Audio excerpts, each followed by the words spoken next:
ta ce wai ji shi wai ta shigo mota ta zo ta raka shi, to ita ma ta ya fita yadda da shi ba ta ɗauka ko zai mata irin wannan ba, sai ya zagaye da ita bayan gari.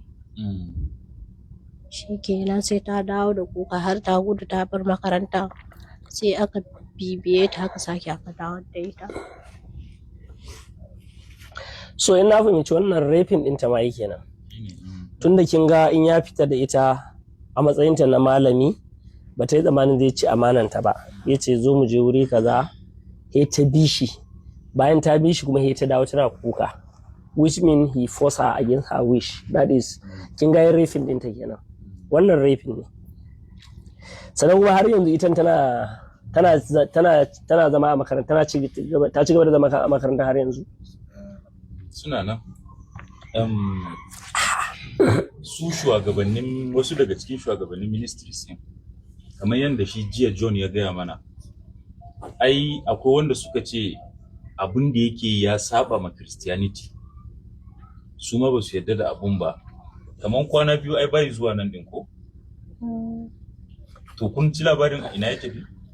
A'udhu billahi minash shaitanir rajim, bismillahir rahmanir rahim. So yan uwa, kamar yadda kuka ji, dama bidiyon nan ci gaban wancan ne saboda ba na so ya tsaye sosai. Wato ita wannan bayar Allah tare aka kama su da wannan Hafsat, wannan Muhammad Bishara Dole yake zuwa yake ɗaukanta, yana zuwa yana zina da ita, yana dawo da ita. Ita Hafsat ɗin take ba wa'annan labari ran da ya fara amfani da ita, ran da ya fara disbejin ɗinta.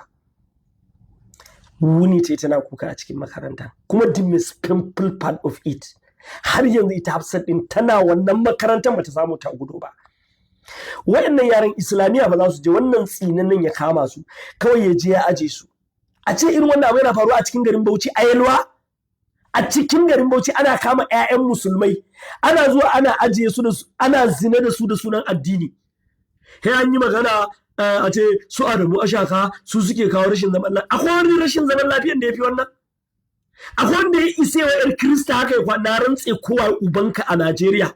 Baka isa ka ɗauki ƴar Kirista without the knowledge of her family ka je ta aure da kai amfani da ita kwana, wallahi baka isa ba. Kowa ubanka a Najeriya baka isa ba. Ku duba Yalo a Kano, auren mace aure fa aka yi, ita take son shi ba. Ta balaga ya balaga, shekaran shi nawa a prison. Gane wanda yarinya na ce ta Taraba, iyayenta ne ba suka kore ta a gidansu. Wannan yarinyar kowa ya sani, na yi hira da ita, dan sun musun da su bayan su ya kore su, muka aurar da su. Sanda bayan mun aurar da su, Kiristoci suka zuga iyayen suka kai mu kotu, aka kama mijinta aka kai shi farsa. Ƴan uwa me yake damu? Kuma yanzu wannan Hafsat da wannan matsiyacin yake zina da ita ba dare ba rana, har yanzu tana makarantar shi. Wallahi in ba mu taimaki bayan Allah na bai, Allah ya tambaye mu.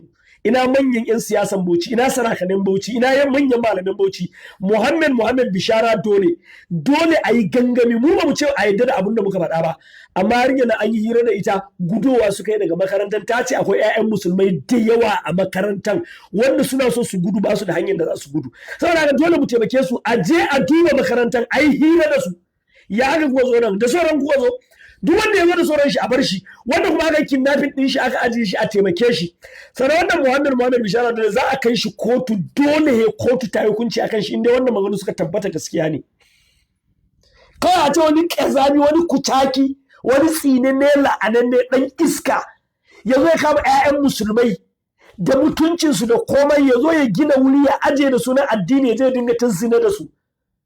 Inna lillahi wa inna ilaihi. Wallahi jiya muke hira da yarinyar nan, baka wanda ka gabe sanda na kusan kuka.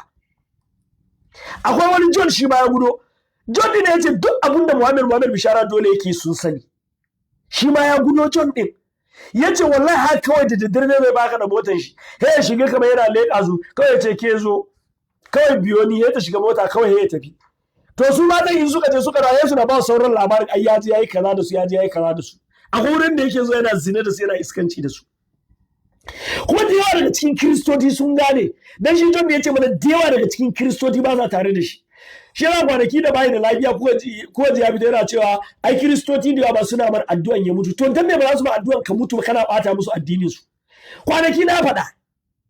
wannan Muhammad Muhammad asalin shi barawo ne, ƴan uwan shi a Nijar sun ga mana asalin shi tantirin dan iska ne, ya rasa yanda zai kawai zai ya shiga cikin addinin Christianity.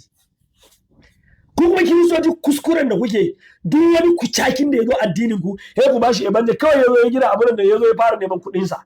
Shi yana banda zina, yanzu yana da case din raping da zina ya kai guda 4 ko 5 yana da shi.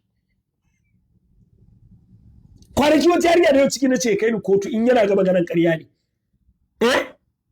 Shi na jiwa daga cikin kiristoci sun gane ba sa tare da shi. Saboda haka ƴan uwa mu yi kan mu adalci. Muna kira ga kiristoci da musulmai wannan Muhammad Bishara Dole a je ministries din shi wannan yarinyar ta aure mu kawai ayi bincike muke so. Ko ba za da aje ayi bincike maganar da suka faɗa kan shi gaskiya ne ko ƙarya ne. Dan akwai zargi mai ƙarfi yana zina da mata da sunan addini. Wanda yana cin mutuncin addinin Christianity, da is not the reality. Yana da kuɗi